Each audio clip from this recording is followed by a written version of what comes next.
నాగర్ కర్నూలు ఘటనలో post mortem రిపోర్ట్లో ఎంత తెలివిగా చూడండి.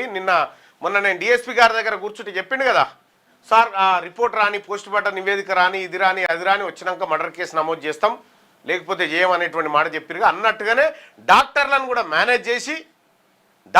మేనేజ్ చేసి పోస్ట్ మార్టం నివేదికలో ఎటువంటి గాయం లేదని తెచ్చారు. తెచ్చడంతో పాటు ఇంకొకటి ఎఫ్ఎస్ఎల్ రిపోర్ట్ కూడా ఎఫ్ఎస్ఎల్కు కూడా పంపించడం చెప్పి చెప్తా ఉన్నారు. ఇగో ఇంత చోరీ జరుగుతూ ఉంది. 8 మంది రెడ్లను కాపాడడానికి తెలంగాణ రాష్ట్రంలో రెడ్ల జనాభా కంటే ఎక్కువగా ఉన్నటువంటి రజక జాతిని మరిగా ఈ బీసీ జాతులను 60% ఉన్న బీసీ జాతులను ఆగం చేయడానికి బీసీ డిఎస్పీ చేత రెడ్లాడిస్తున్నటువంటి నాటకం చూడండి. ఇలా తెలంగాణ వ్యాప్తం మొత్తం అట్టుడుకుతా ఉంది బీసీ సమాజం అంతా. ఈ సందర్భంలో కాంగ్రెస్ పార్టీ ప్రభుత్వ నాటకాలు ఆడుతూ ఉంది కదా.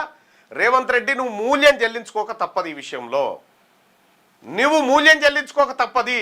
మా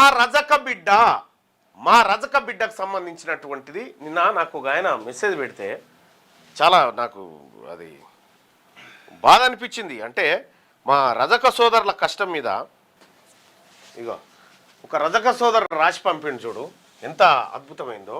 నీ పుట్టుకకు చాకలి కావాలి, నీ మైల బట్టలు ఎత్తిపారేయడానికి చాకలి కావాలి, బాలింతగా ఉన్న నీ తల్లిని సాకడానికి చాకలి కావాలి, నీ పెళ్లికి మైలపోలు తీయడానికి చాకలి కావాలి, నువ్వు తిన్న పల్లెం గడగడానికి చాకలి కావాలి, నీ మాసిన బట్టలు ఉతకడానికి చాకలి కావాలి, వాటికి ఇస్త్రీ చేసి 10 మందిలో నీ గౌరవం పెంచడానికి చాకలి కావాలి, నీ బిడ్డ పెద్ద మనిషి అయితే చాకలి కావాలి, ఆఖరికి నువ్వు జస్తే నిన్ను ఊరేగించి ఊరవతల బొందబెట్టి 11 రోజుల కర్మకాండ సరిపోయే వరకు చాకలి కావాలరా.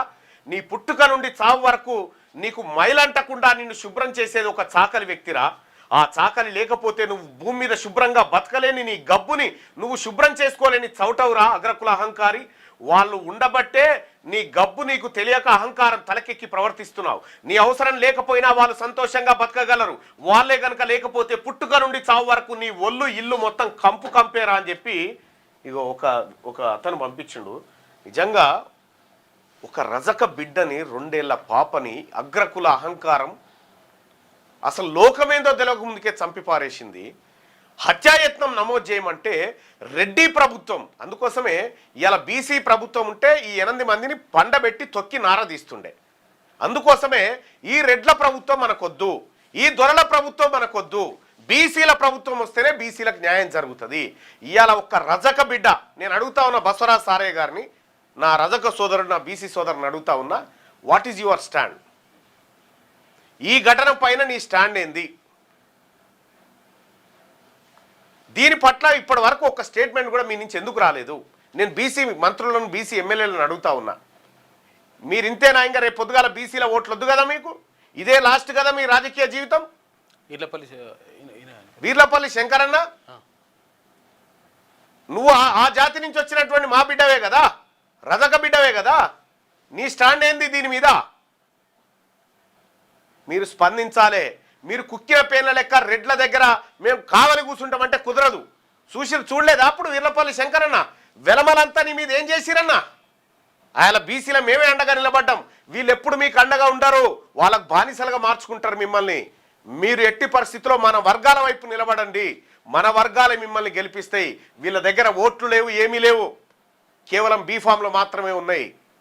కాబట్టి బీసీ సమాజం అంతా, బీసీ ఎమ్మెల్యేలు, ఎంపీలు, ప్రజాప్రతినిధులంతా స్పందించాలి దీని మీద. ఇలా వివిధ పార్టీలు రాష్ట్ర వ్యాప్త నిరసనలకు పిలుపునిచ్చినాయి, వాటికి సంపూర్ణ మద్దతు తెలియజేస్తా ఉన్నాం. ఈ అంశం తేలే వరకు వదిలిపెట్టే ప్రసక్తే లేదు. ఎంతటి వారైనా 8 మందిని పట్టుకరావాలి. 8 మంది దొరకలేరా 18 తారీఖు నుంచి ఇవాళ దాకా. ఇవాళ 25 తారీఖు, వారం రోజుల నుంచి తప్పించుక తిరుగుతున్నట. గ్రామ సర్పంచ్ గ్రామంలో లేడట. గ్రామ సర్పంచ్ గ్రామంలో లేక తప్పించుకొని తిరుగుతూ ఉంటే, విధులకు దూరంగా ఉంటే సస్పెండ్ చేయాలి కదా సర్పంచ్ని. సస్పెండ్ చేయాలి కదా సర్పంచ్ని. ఒక ప్రభుత్వ ఉద్యోగి జైలుకు పోతేనో లేకపోతే ఆచూకీ లేకపోతేనో ఎంక్వైరీ నడుస్తుంది. ఒక సర్పంచ్ తప్పిపోతే ఇప్పటి వరకు ఎందుకు సప్పుడు లేదు? కాబట్టి నేనేమంటా ఉన్నా, ఈ రాష్ట్ర ప్రభుత్వం నిన్ననే బీసీ కమిషన్ కూడా అక్కడికి వెళ్ళడం జరిగింది. బీజేపీ నేత రామచంద్రరావు వెళ్ళడం జరిగింది. చాలామంది సిపిఐ వాళ్ళు కూడా వెళ్ళడం జరిగింది. అందరు కూడా మాట్లాడుతున్నారు, ఒక్క ముఖ్యమంత్రి తప్ప. ఈ ఘటన పైన పూర్తి స్థాయిలో ముఖ్యమంత్రి బాధ్యత వహించాలి. ఆ రెడ్లను శిక్షించాలి, వాళ్ళని తొక్కి నారదీయాలి, లేకపోతే రాజకీయంగా మీకు సమాధి తప్పదు అనేటువంటి విషయాన్ని హెచ్చరిక చేస్తా ఉన్నాం. తెలంగాణ రాజ్యాధికార పార్టీ చూస్తూ ఊరుకోదు. బీసీలకు అన్యాయం జరిగితే